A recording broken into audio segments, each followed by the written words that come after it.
সাপ মারা হইল অবশেষে, মারাটা যদিও ঠিক হইল না।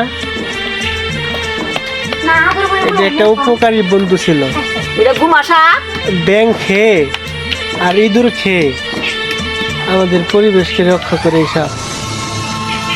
যদিও এই সাপের মাথায় বিষ মানুষের কাজে লাগে না, আমরা গ্রাম বাংলার ভাষায় এই সাপকে মাইছে ধরা সাপ হিসেবে চিহ্নিত করি।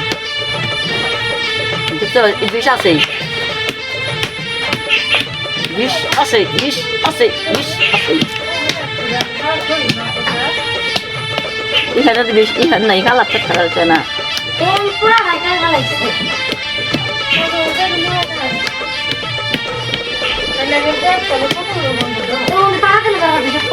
না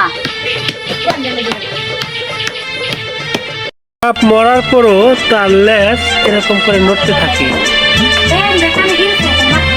সাপকে মারার পরও তার কতটুকু সেন্স থাকে দেখো।